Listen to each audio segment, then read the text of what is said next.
আবারও আমরা দেখেছি গণতন্ত্রের অগ্রযাত্রা কখনোই মসৃণ ছিল না, অনেক খানাখন্দ পার হতে হয়েছে। বারবার বিভিন্ন স্বৈর শাসক এবং ফ্যাসিস্টরা গণতন্ত্রের ঘাড় মটকে দিয়েছে। গত বছর 5ই আগস্টে যার পতন হয়েছে, এর মতো রক্তপিপাসু, এর মতো হিংস্র দানব আর কখনোই আসেনি। তার বাবাও গণতন্ত্র হত্যাকারী ছিলেন, কিন্তু সে কত ভয়ঙ্কর রক্তপিপাসু হতে পারে সেটার প্রমাণ আমরা পেলাম। গত পরশু থেকে একটি অডিও ভাইরাল হয়েছে, যেখানে তিনি তার আইন শৃঙ্খলা বাহিনীর সবাইকে ডেকে বলছেন যে মারণাস্ত্র প্রয়োগ করতে আন্দোলনকারীদের বিরুদ্ধে।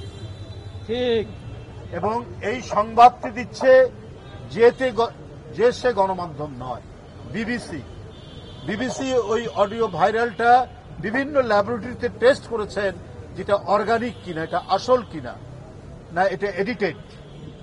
তারা সেই ল্যাবরেটরি টেস্ট করে দেখেছে এটা একেবারেই অর্গানিক, এটা একেবারেই জীবন্ত, এটা শেখ হাসিনার কথা।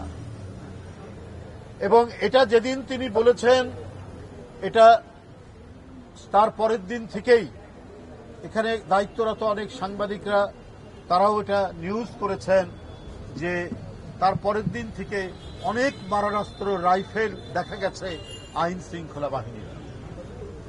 তাহলে আজকে আমরা যারা এখন গণতন্ত্রের স্বাদের কথা বলছি, আমাদের প্রত্যেককেই মাথায় রাখতে হবে, আমাদের কোনো ঝগড়া বা গো ধরা বা শিশু বাচ্চার মতো চকলেট আমাকে পেতেই হবে, এই ধরনের প্রবণতা থাকলে ফ্যাসিবাদ কিন্তু নানা ছিদ্র পথে প্রবেশ করতে পারে, এবং তারা যে চেষ্টা করছে না তা নয়।